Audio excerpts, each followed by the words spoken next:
showcasing local talent, professionals, and everyday people making Salt Lake City what it is today. It's time for another episode of the I Am Salt Lake podcast. Welcome to episode 257 of I Am Salt Lake podcast. My name's Chris Hollifield. And I'm Chrissy Shelley. Today on the podcast, I sit down with Ema Ostarcevic. She is the CEO of a local Salt Lake City staffing firm, Search Group Partners. I mean, what a fascinating story. We're going to get into that here in just a minute. Find out, kind of how this young girl moves to Utah from Croatia, builds this amazing local staffing firm, helping people find jobs, bringing them to Salt Lake City, bringing them to Utah. She's like the poster child for the American dream. Well, for a woman entrepreneur. Yeah. I mean, really is. It's incredible. We're going to get into that story here in just a minute. I had such a good time sitting down and chatting with her. This episode of the podcast is sponsored by our friends at Jed's Barbershop. With New Year's right around the corner, you're going to want to make sure to look your best. When you're going out with friends, ringing in 2017, make sure you got a haircut or even a beard trim, straight razor shave. If you get a New Year's kiss, you're going to want to look your best. Exactly. Jed's Barbershop is open 7 days a week, Monday through Friday, 9 a.m. to 9 p.m., Saturday 9 to 7, and Sunday 12 to 5. Right now they have 2 locations, right downtown at 212 South, 700 East, and in Sugar House at 2153 East, 2100 South. No appointment is necessary. Head on over to jedsbarbershop.com for more information. So this interview I did with Ema, like you said, we're going to find out her story. I actually had to do it by myself. I know. I bailed on you. You were in San Francisco. I was. I have this thing like a day job or whatever. And so they flew you out there. Yeah. And I was like, well, Chrissy, the show must go on. It's true. I'm going to do it old school. I mean, that's what I used to do with the podcast. It's very true. Just one-on-one conversations. And it was a great conversation. You always do an amazing job. Well, you were bummed out that you weren't here. I was. I like Ema. So I really wanted to talk with her, but it's totally cool. Yeah, you and I, we've known Ema for a little bit. I've known her a little bit longer. Yeah. And, of course, a lot of people know her fiance, Ryan, who comes and does a lot of the shows with us. Yeah. And sits in. And they're a great couple. Ryan co-hosted the podcast. Anyways, that's a whole nother story. But, when you were in San Francisco, you kind of had this thing with like, gosh, we have it pretty good in Salt Lake City. Geez. Yeah. Cause I was there working for 3 days. And I think on the third day I texted you and I was like, man, being down here makes me realize how lucky we are to live in Salt Lake. What was a few things that you noticed?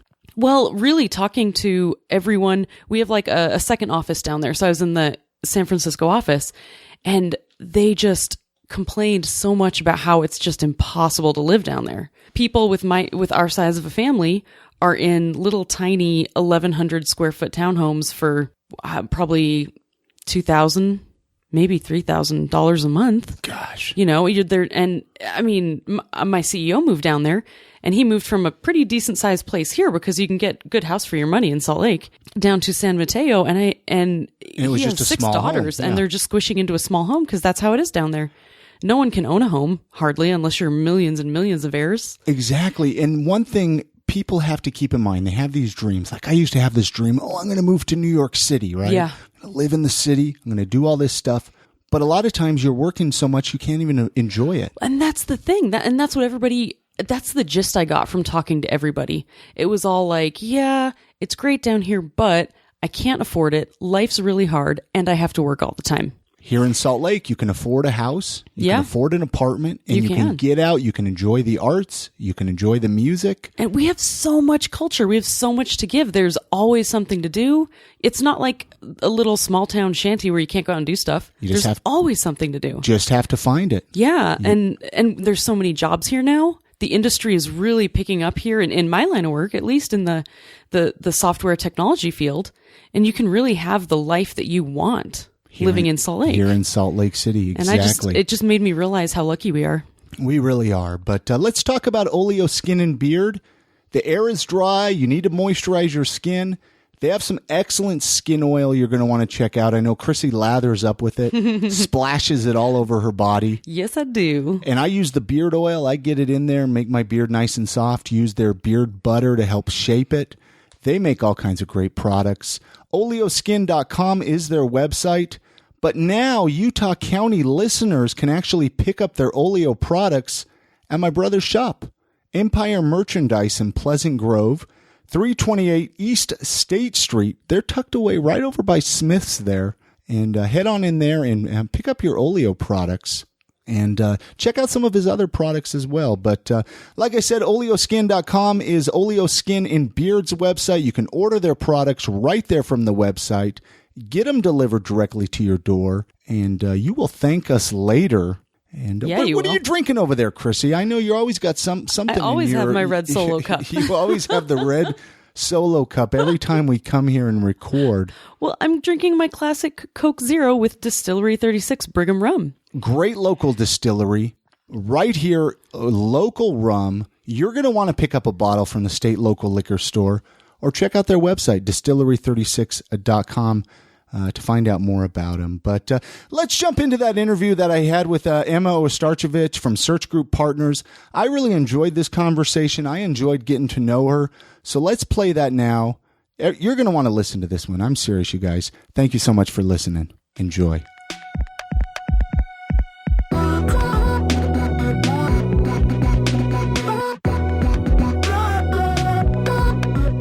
This is your very first podcast. Have you ever been approached to do a podcast before? You know, I've done a lot of interviews and news spots and interviews for Forbes, Fast Company, Salt Lake Tribune, Desert News, print, a lot of different things, but never a podcast. And you were on the cover of, what was it, Salt Lake Magazine? Salt Lake Magazine, that was last year. Duke and I, my mini American Eskimo. It's a cute dog, by the way. He's a cute dog. He doesn't realize he's a dog. And what were you on the cover for? For Search Group Partners? Yeah, they did a article. Mary Malouf, who's the editor over there, they're in the same office building as Search Group Partners. We're over in Trolley Corners downtown, across the street from Trolley Square. So they're in our same office space, and we're a dog-friendly workplace. So they did a big feature on dog-friendly businesses in Salt Lake City. So we were featured, and they did a little write-up and then called back a couple weeks later and said, hey, you're a potential cover option, and can we come back and shoot you? And what month was that? What month? I think that was the May-June issue of last year. So I could probably find a picture online, I would imagine. Yeah. I'll put it sure. up on with this show notes at iamsaltlake.com. Yeah, so I knew my dog would be famous before me. He was basking in all the glory. He thinks he's human. How old is that dog now? Yeah, he'll be 5 in March. It is a cute dog. Yeah, he's a good dog. Gets a lot of hair, I'm sure, everywhere, though. Everywhere, yeah. Yeah, we've kept him short since we've had the baby. You gotta... The baby's new favorite thing is crawling around the house chasing the dog. So it's good for a baby, though, to grow up in a house with an animals. I grew up with a lot of animals, but we're not here. We're going to find out about you. We're going to find out, obviously, about Search Group Partners, what that is, and how people even in Salt Lake could maybe benefit from what you offer, and then just find out about you as who Ema is. How do you pronounce your last name, by the way? I know I've said it. How do you pronounce your last name? Ostarcevic. Ostarcevic. Yeah. Okay. Emma's just fine, Chris. Ema is fine. Okay. Well, we'll go back and add an intro to this later. But let's start even where you grew up, because I know you didn't grow up here in Salt Lake City. Yeah, well, so I'm from Croatia originally, actually born in Croatia, but for the most part raised in Utah, mostly in Davis County, Kaysville, out of all places, and went to school there, junior high, high school. Actually graduated high school early when I was 15. So you were like a gifted. I don't know.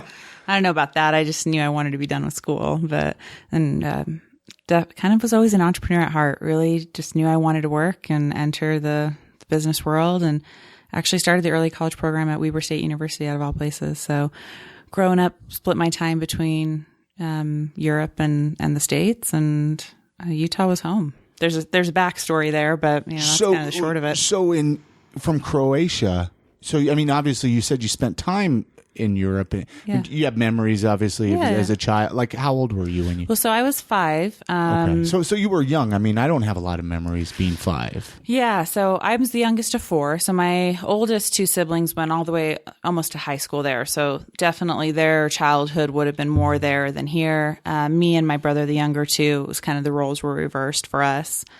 So I learned English coming here, but most people don't detect an accent. No, not at all. English ended up becoming my first language ultimately. But yeah, we came here on vacation, actually, is kind of the story. And my dad was working for the Boston Celtics at the time. My dad was in the NBA my whole life.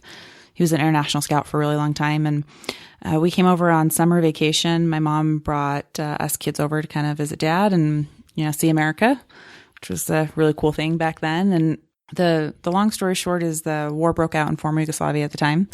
And we're still vacationing. You just stayed 20 here. years later. Yeah. So your dad was here then? Yeah, just for the summer, kind of doing a consulting gig, and ultimately he ended up working for the NBA long term. But did he do anything with like the Jazz at all? Or no, he didn't. He worked for the Celtics for a long time, and then the Indiana Pacers is where he spent the majority of his career. And his last stint before he retired was with the Knicks, actually.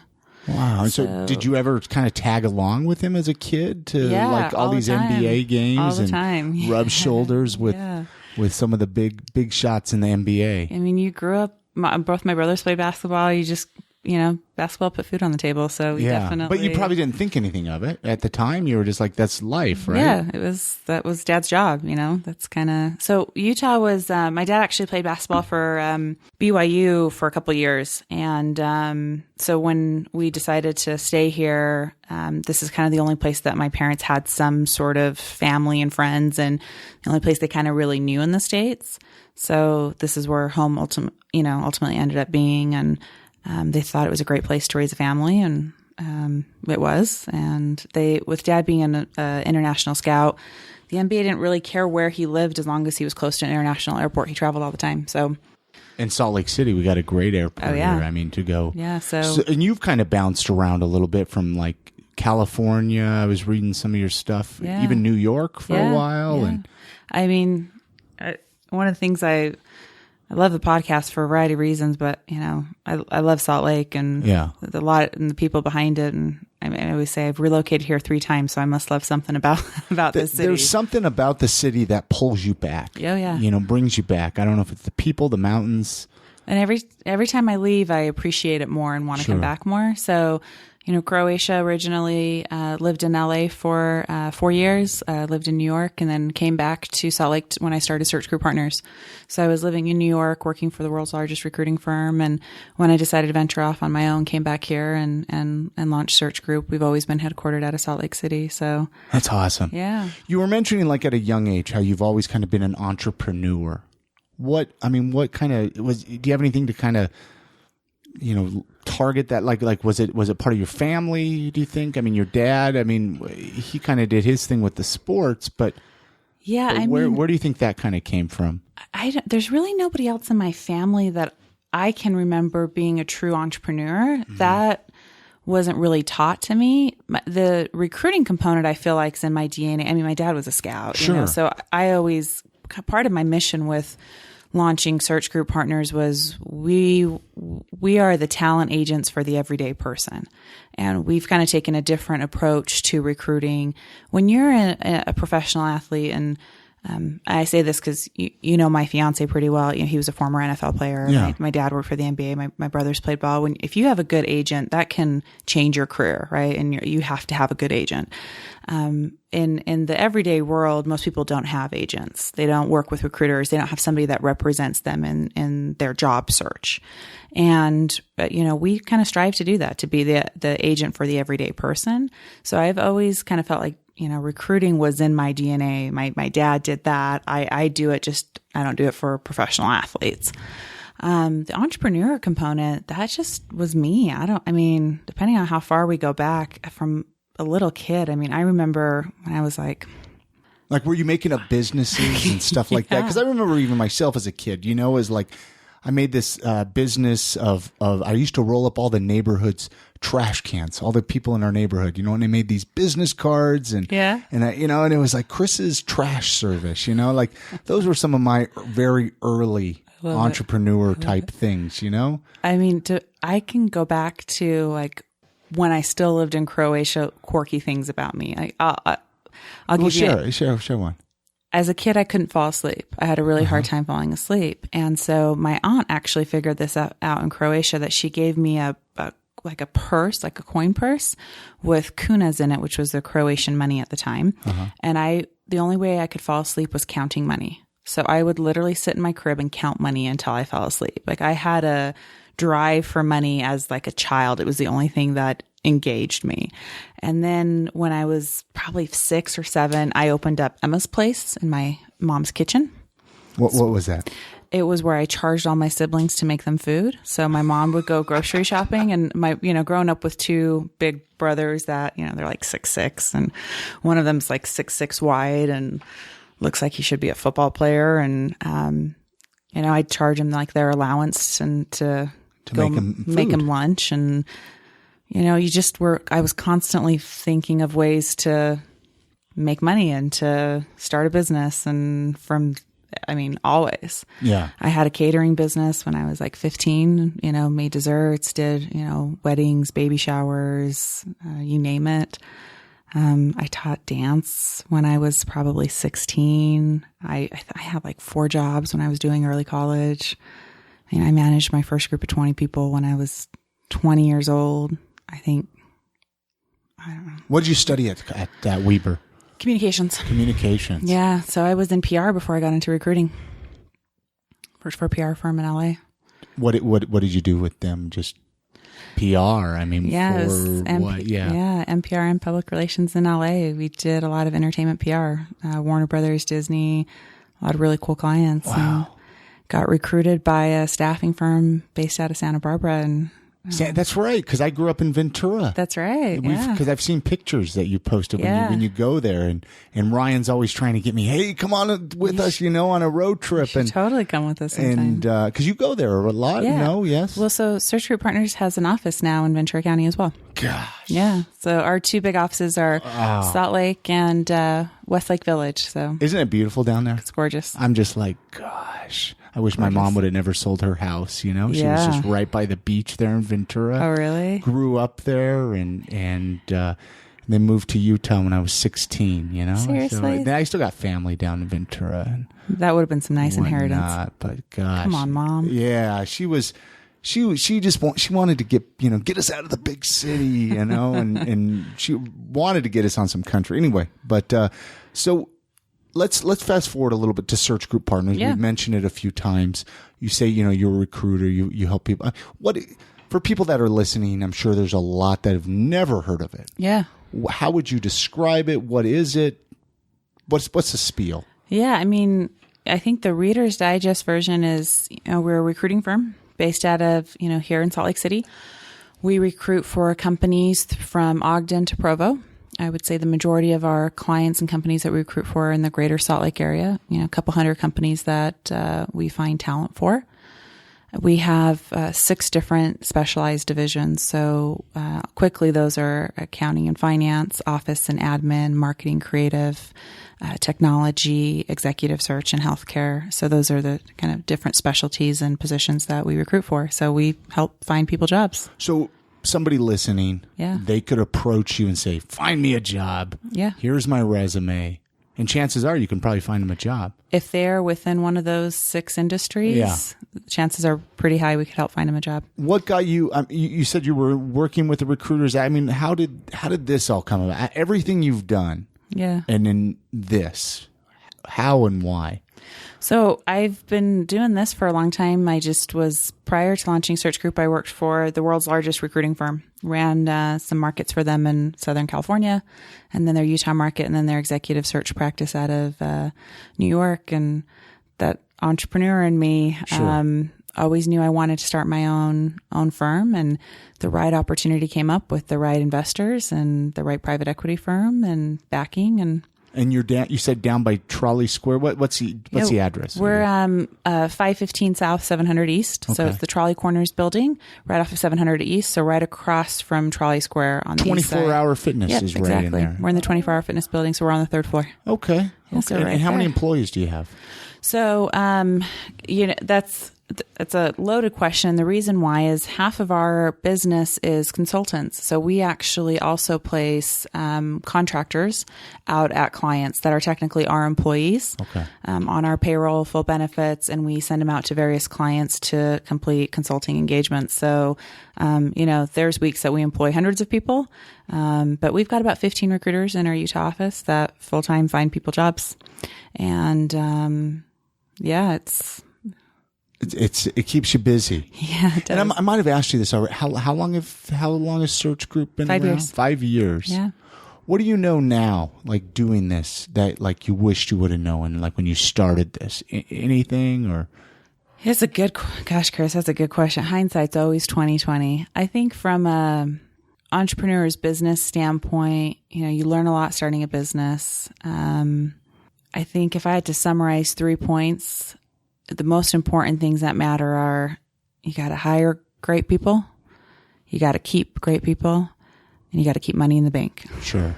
So those are probably the 3 biggest things I've learned. Yeah.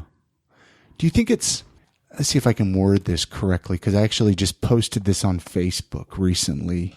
Women in Utah, they say they're paid less. They say they're kind of treated not as equals. Do you think it's hard being a woman in Utah? Being like a CEO of a business, doing your thing. I don't know. Yeah. Do you think it's tougher? It's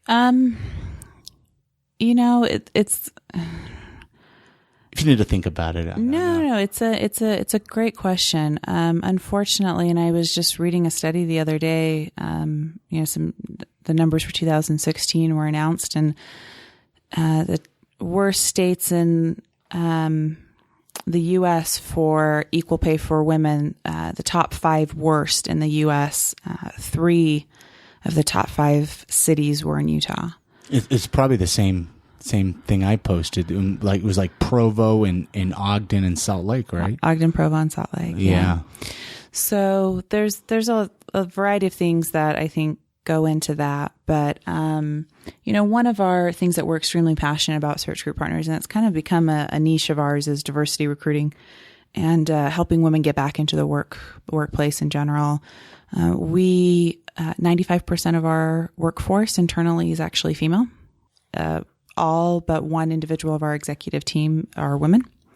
So we try to practice what we preach there. We actually have a program where we help stay-at-home moms return into the work field in part-time and full-time roles, not only internally in positions with us, but with various client companies throughout the state of Utah. So it's something that I'm personally really passionate about. We've done a lot of studies and surveys about the landscape of women in business. We work with the Women's Leadership Institute.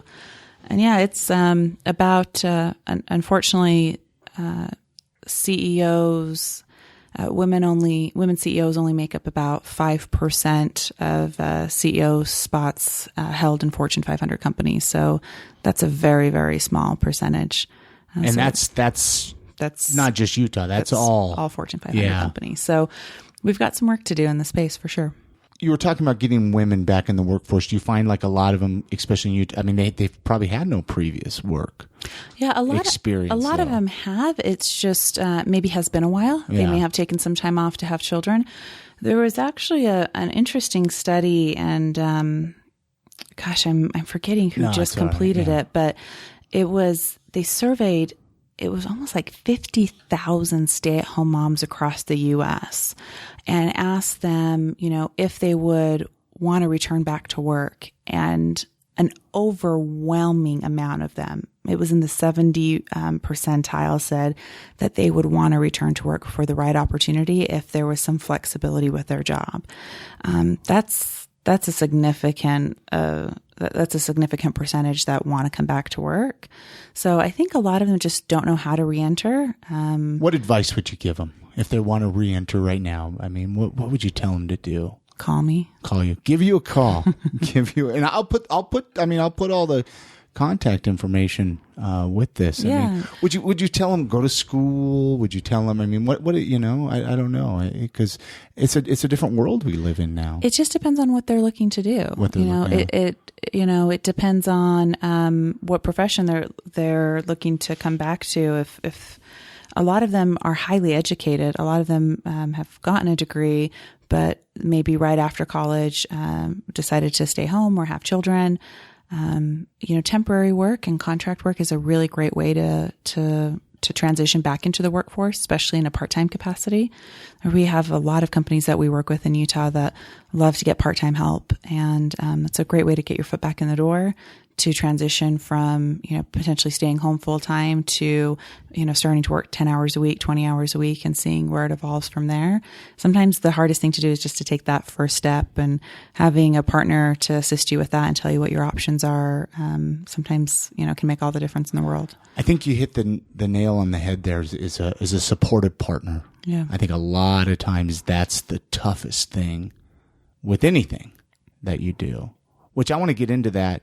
You've mentioned how I know your fiance and whatnot. And on that note, congratulations, sir. I see that I'm I don't want you to take this the wrong way, because, I'm a big fan of yours, Chris, but I was disappointed Chrissy's not here today. I wanted to congratulate you two on the engagement. Yeah. Well, she's in San Francisco now, and I had to do the podcast solo, kind of the old school way, how it started in the beginning. How does it feel?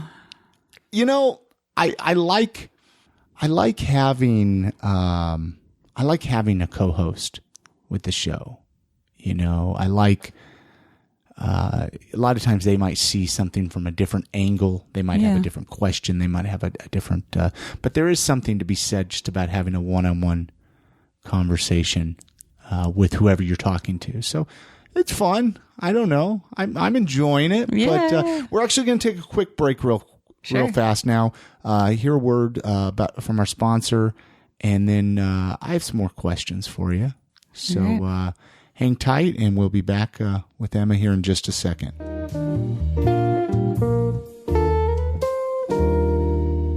Are you a barber looking for a job? Jed's Barbershop is a local barbershop right here in Salt Lake City. They send their employees to other countries to do service work. They support and contribute to animal rescues. They've helped people in other countries open up over 60 salons or barbershops. Right now, they're hiring for a new location on 900 South. Join their team and email your resume to jed@jedsbarbershop.com.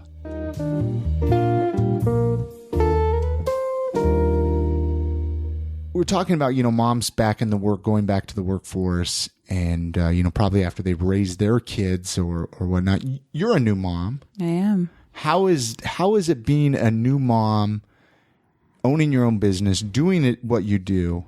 How is that for you? Is it tougher than you imagined it would be? How old is your kid now? It's Sasha, right? Yeah. Well, his real name's Alexander, but I'm Croatian, and the nickname for Alexander in Croatia is Sasha.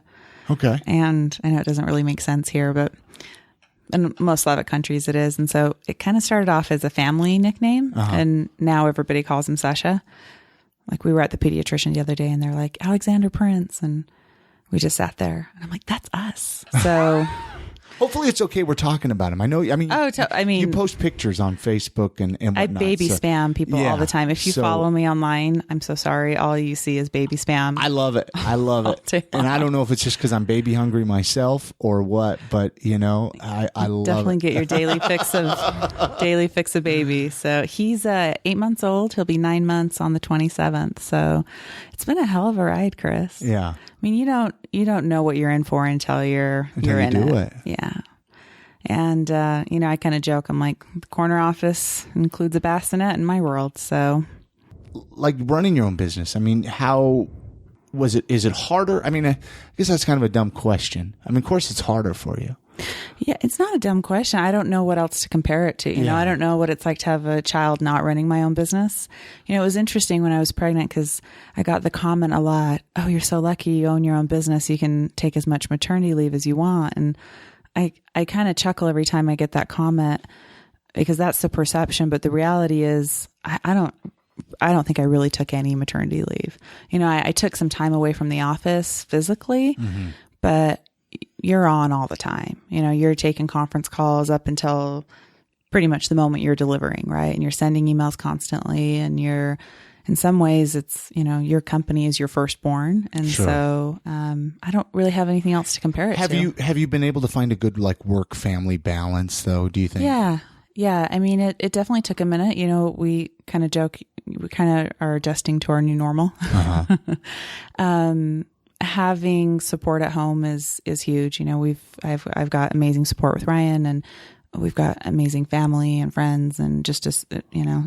Well, who wouldn't want to babysit him, right? I mean, he seems like a good kid. You lucked out. He sleeps from 7:30 to 7:30 straight. Wow. He's just a good, happy kid. We're really lucky there.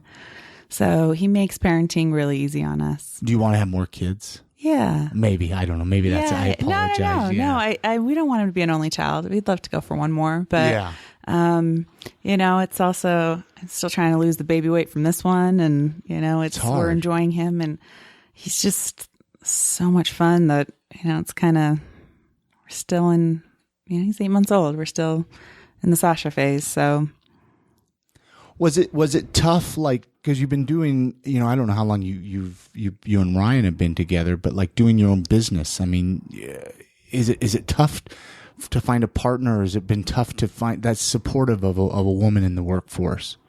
Yeah, it for me, it has been. Cause Ryan seems pretty supportive. He's amazing. Yeah. Yeah. I am incredibly lucky.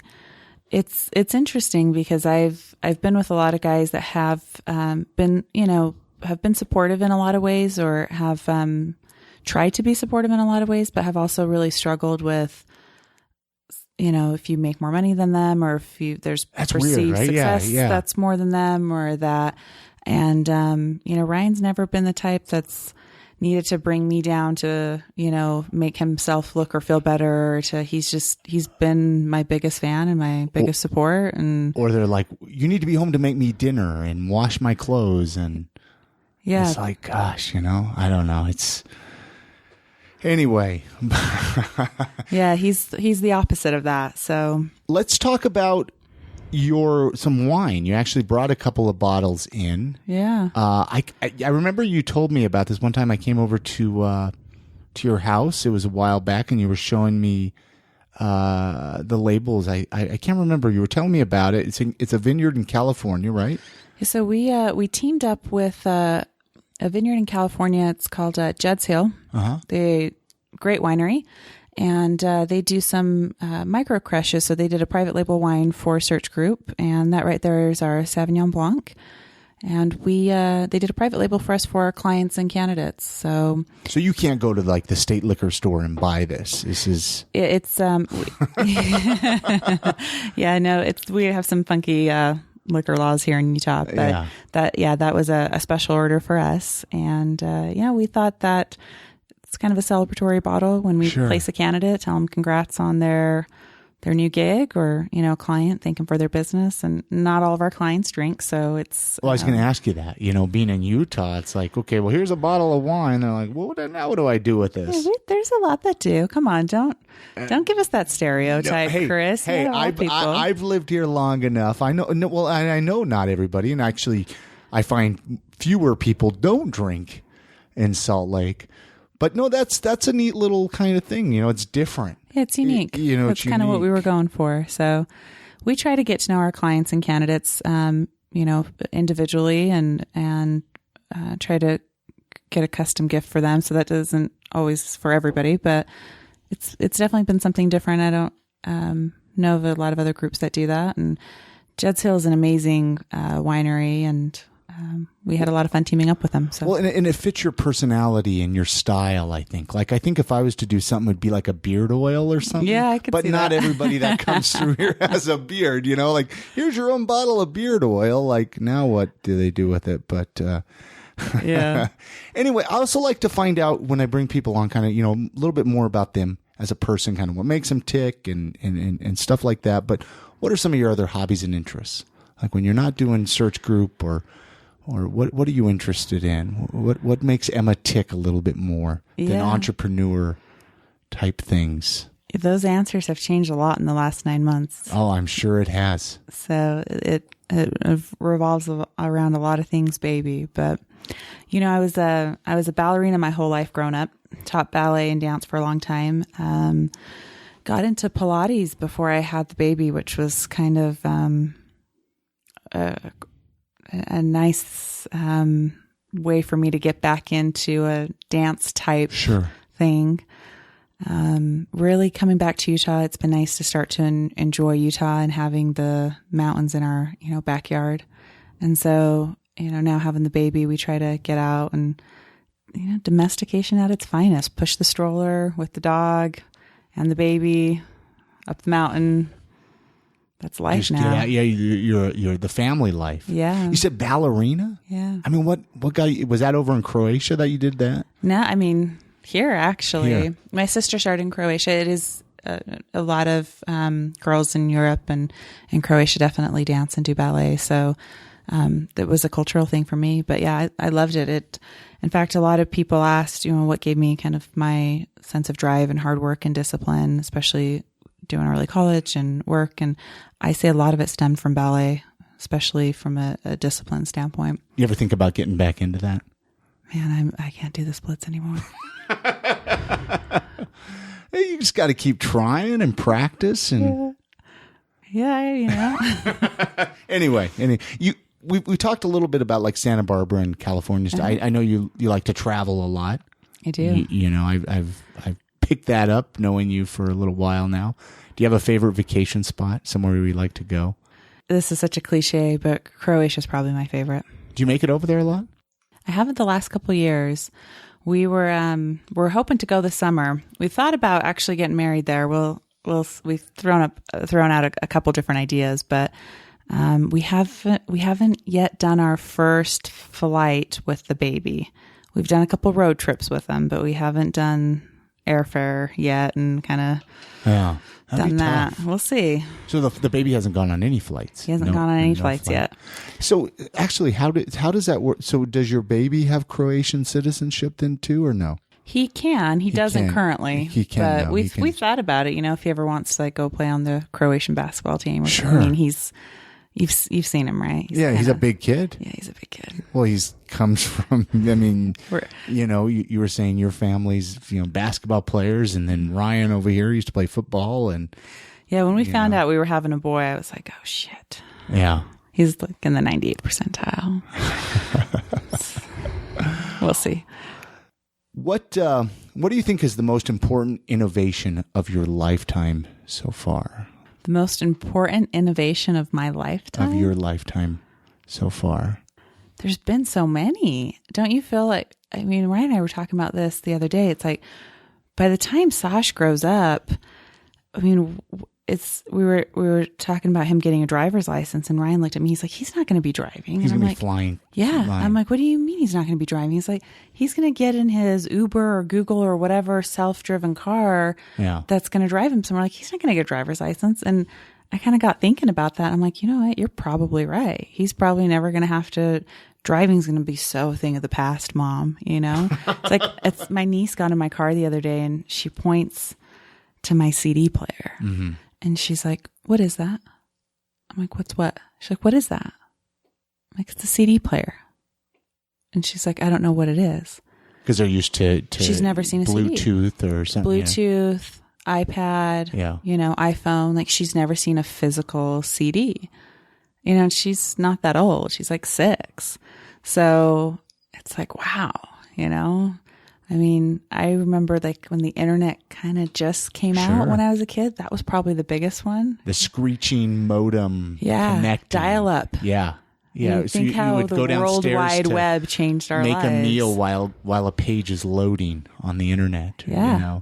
You seem like one that kind of goes with innovation. You don't fight it. Yeah. You're not like, oh, I'm not going to get that new, smartphone or, No, not at all. We've had every iPhone, every iPad, every. If you could learn one random skill, what would it be? Chris, these are really unique questions. Well, I'm trying to learn about you. You're a good interviewer. You could be a good recruiter. You know that? One random skill. I don't know. I mean, when I was a kid, I wish I could fly. But that doesn't really count because you can't really learn how to do that. No. You might have to edit this one out. No, I can't think of anything. That's fine. That one kind of caught me off guard. What would you learn how to do? Well, if I could learn a random skill, it would maybe be, oh goodness. See, you caught me off guard. A random skill would learn how to fly a helicopter. Really? I think that would be a fascinating skill to learn. Yeah, that would be kind of cool. You know, instead of just an airplane, a helicopter, because you can get into some really cool areas and discover some new places that maybe you couldn't on foot. But, you know, stuff like that. I always used to want to learn how to ride the unicycle. And back when I used to do birthday party clown shows. You did not. Did not what?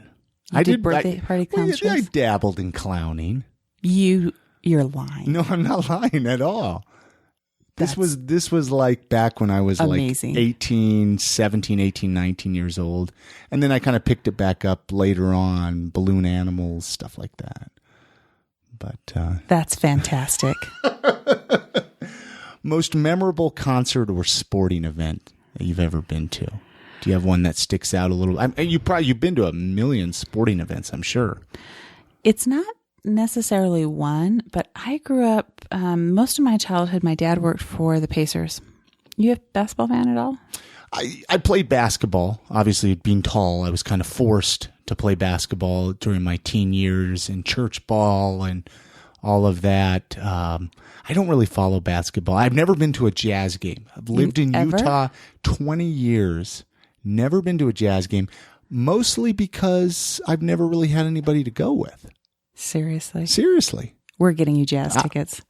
I think your fans are disappointed right now. I know, and I like to watch an occasional Jazz game on TV. I've just never been to an actual live Jazz game. All right, we're changing that. No, 2017, we are changing that. I would love more than anything to go with like you and Ryan, bring Chrissy. We're gonna go. We can go to a Jazz game. Double date. We'll get a sitter. I would love it. Let's say money is no object. Yeah. What would you do all day? I'd probably do what I'm doing. Yeah. Honestly. You love it that much. I really do. What do you want written on your tombstone? You know, I don't really want a tombstone. Fair enough. Like, I want my ashes scattered somewhere really cool. If you could shop for free at one store, which store would it be? Amazon. Brilliant. They're taking over the world. Yeah. I love that answer. A lot of people are like, well, you know, let's think, I need groceries, so Smith's or something. I'm like, you got one store. I'm telling you, Amazon's taken over the world. They have Amazon Garage now. Have you seen that? Mm-mm. They've got Amazon Go stores now. They've got Amazon Fresh stores in certain markets. They've got like Amazon Business. Amazon's taken over the world. I imagine you have all those little buttons. What are the ones that I have? Do you have those? The dash. Yeah. the dash. I think they're brilliant. Though I'm pretty sure we're going to have to get rid of them because we've got a toddler almost, that's like pressing buttons and all. So you have the Slim Jim one and Slim Jims just keep showing up at your door. Some 2-year supply of Slim Jims. Who would you most like to be stuck in an elevator with? John Oliver. Okay. Do you watch John Oliver? I not like I probably should. He's funny. Yeah. Last Week Tonight with John Oliver? No? I am familiar. Anyone? Familiar. I don't watch a lot of TV. I really don't. HBO? I occasionally. Yeah, probably John Oliver. I know you do a lot of social media. Mostly just Instagram. Do you have like a least favorite social media site that you don't like? A least favorite one? I don't. Instagram's really the only one that I do. Well, you do Facebook. But it kind of just because it posts from Instagram. What do you like about Instagram? It's visual. Visual. Yeah. The thing that I struggle with Facebook is just all the crap on there. There's just so many opinions and so much news and so much fake news and coming off the election, and it just was a little too much. But yeah, I'm Instagram. Emma, the CEO mom. If you want a lot of baby spam, Emma with one M. I love, but they're not bad photos though either. I think you take pretty good photos. Thanks. But let's talk Salt Lake City. Yeah. You know I'm going to talk Salt Lake, being a Salt Lake podcast. Let's say someone is visiting Salt Lake for a day. What would you tell them to do or check out? An area, building, something. What would you tell them to do? So I'm a little biased because I love to support, a lot of our friends and that own, businesses or restaurants in Salt Lake. I think that we've got such an awesome food and wine scene that surprises people. So we relocate a lot of people into the state just doing what we do. So a lot of the positions we recruit for have a negative unemployment rate in the state of Utah, where there literally is more need for talent than there are actual bodies. So it's really interesting when we call somebody and we tell them about a position and then, hey, by the way, this position's in Utah or it's in Salt Lake City. And, Chris, if you want some good content, come listen in and record some of those conversations. Sure. Like I was talking to a guy the other day. I'm like, this position's in Utah. Have you ever been to Utah? And he's like, no, but I've been to Park City.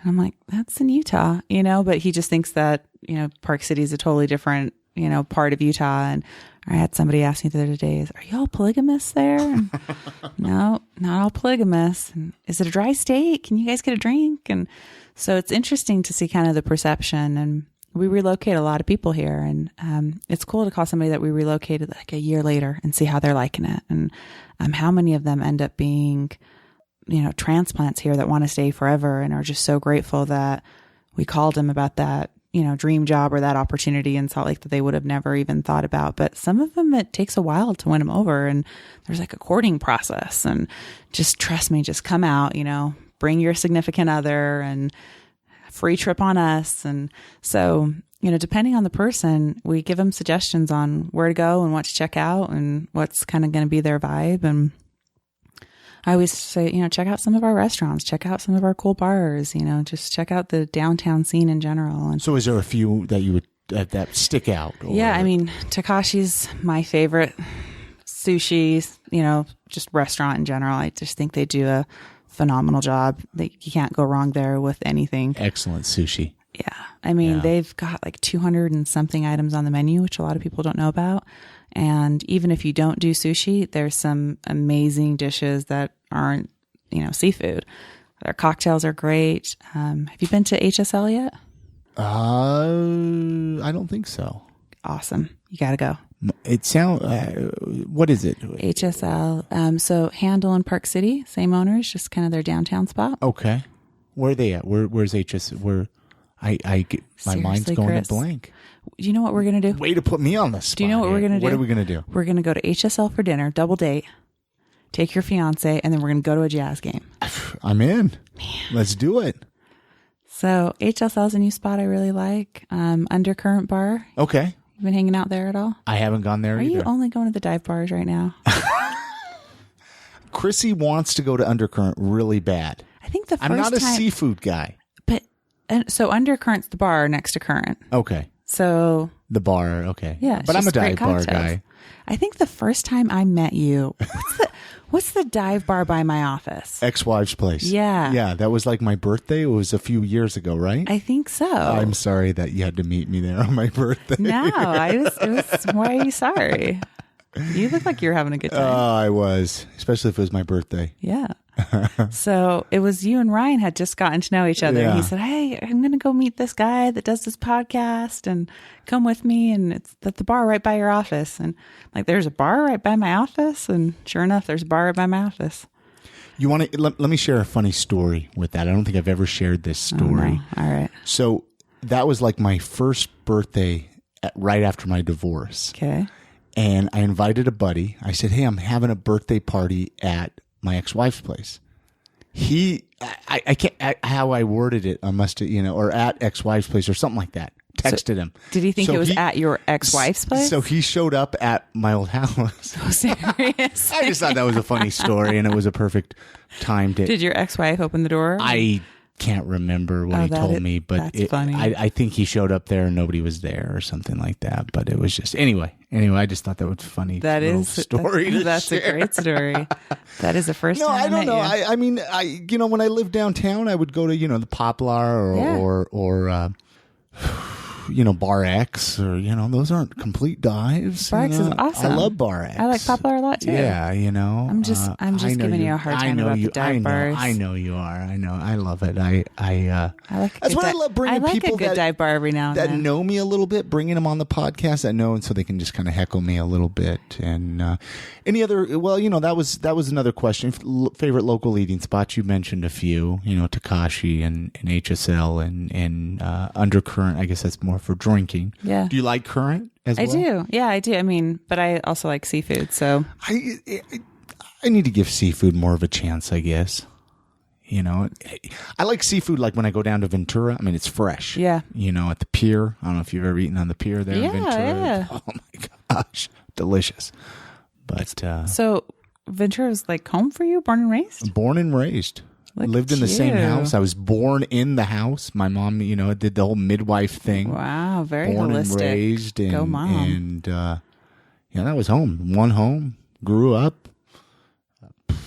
Moved to Utah, though, And here we are. Here we are. And what would you change about Salt Lake City? If you could change something, or one or two things, or something.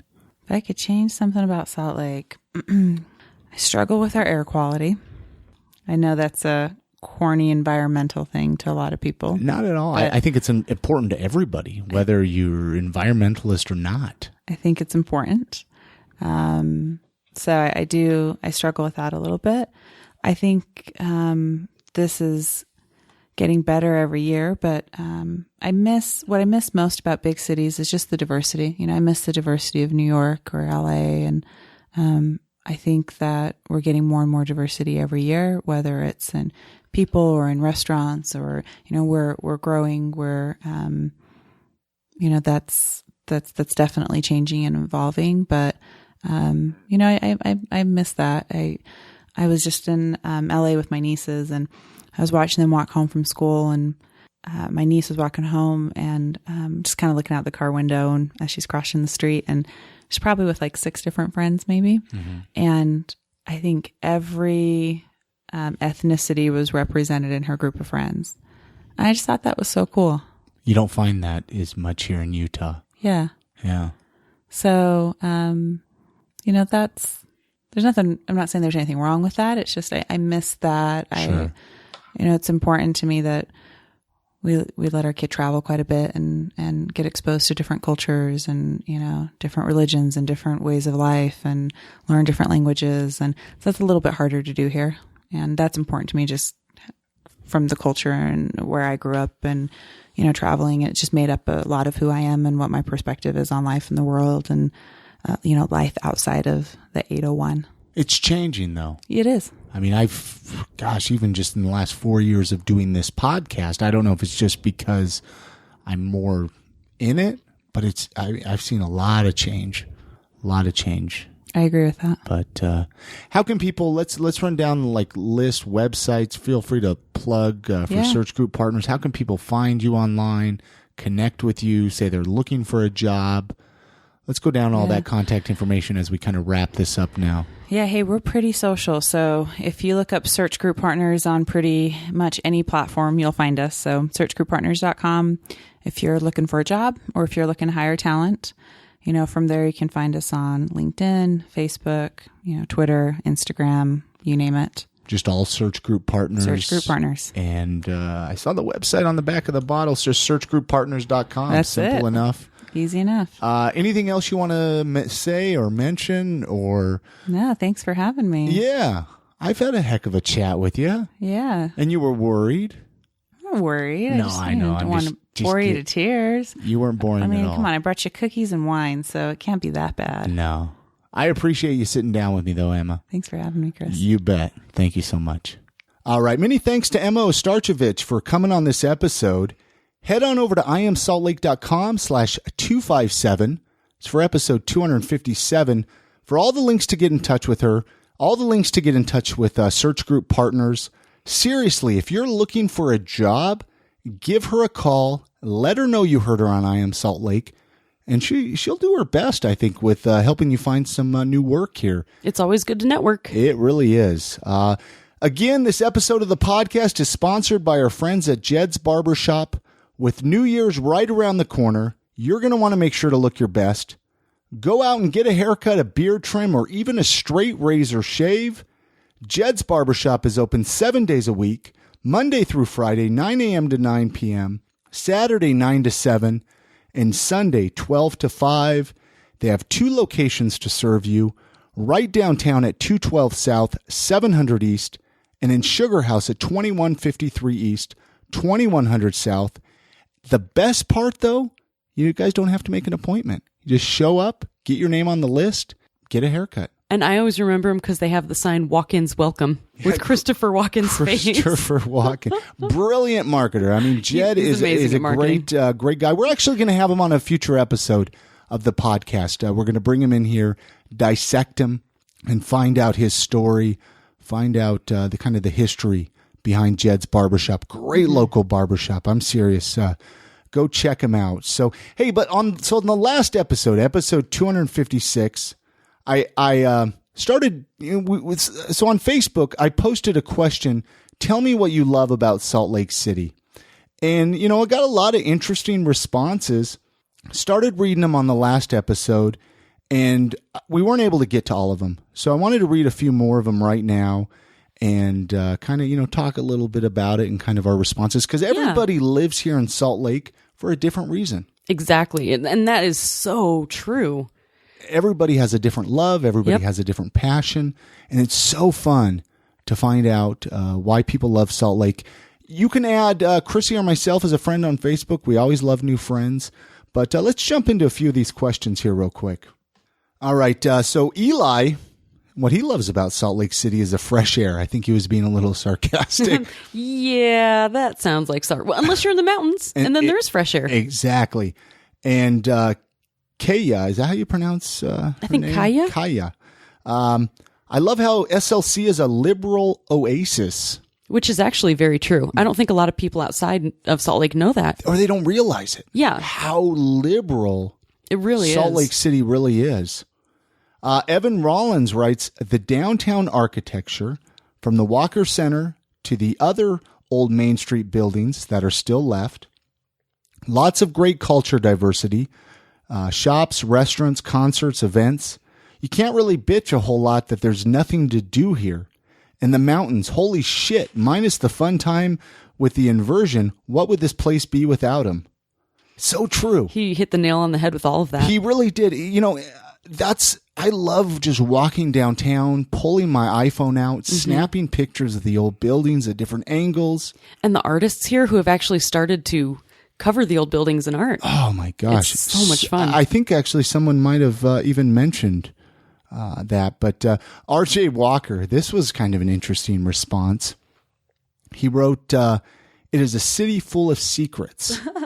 That's probably true. True. There's a lot. I've heard a few things. Lot of secrets. Scott Knopf, he's a atheist. He's been on the podcast. Oh yeah. He writes, big city with a small city feel.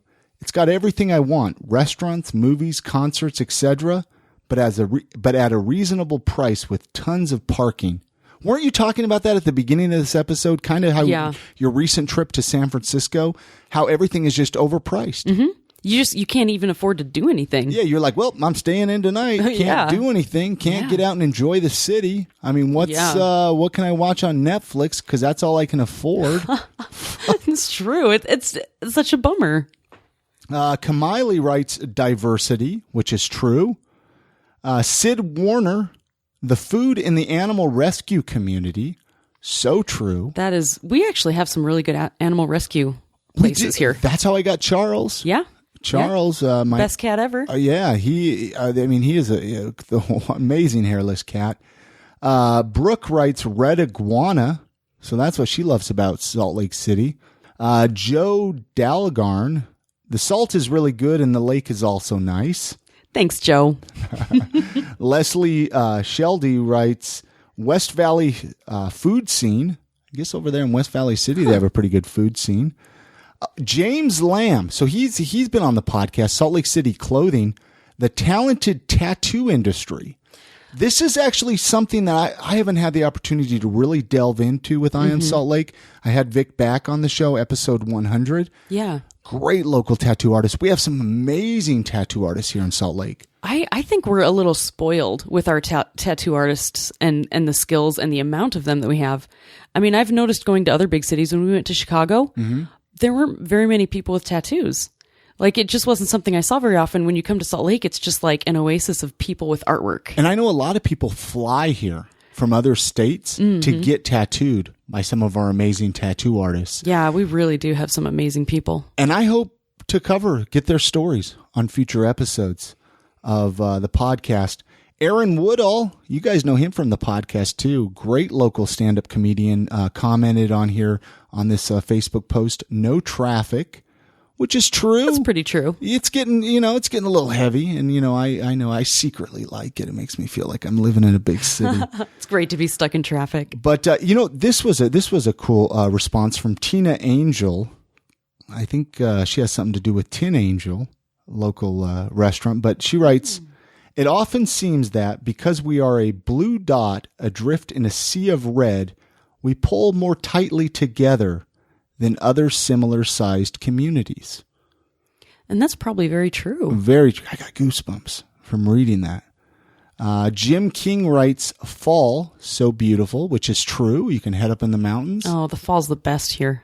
Evie, I'm not going to even try to pronounce her last name here, writes, seasons, mountains, local eateries, local art, local artisans, local distilleries and breweries, theater, concerts, galleries, downtown vibe, underground vibe, LGBTQ community, diversity that's growing, SLC, WVC, national parks, diverse landscape, airports ease and efficiency, access to sites and attractions, short trips or connections to get anywhere in the world, decent wages, decent job growth, variety in many forms, growing liberal crowd, small town feel, IT-focused economy. Wow. So who doesn't want to live here now? I mean, I'm serious. And I'm not sure if I said this here. I know we read some of them in the last episode. But I mean, there are so many reasons on why people move here. Oh, yeah. And to find out these responses, to find out why people love it here, it's mind-blowing. It's nice to feel validated that people feel the same way we do about Salt Lake. It really is. There's more here. I don't want to. Let's save some more here for future episodes. Guess what, guys? People who live here love it. Exactly. Exactly. And that's, I don't know. I don't even know if people are finding this interesting. I love to read. I think it's interesting. The responses from listeners and from friends of the podcast. But that's going to do it for this episode. Make sure to rate and review the podcast in iTunes. Great way to support the show. Just takes a few minutes to leave a review right there in iTunes. You can find us on Facebook, Instagram, Snapchat, really all the social media sites at I Am Salt Lake. Make sure to follow Chrissy on Twitter as well. What's your Twitter handle, Chrissy?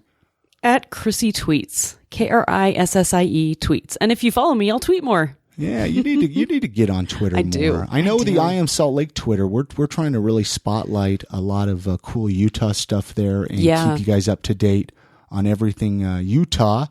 And call the voicemail line 385-202-5926.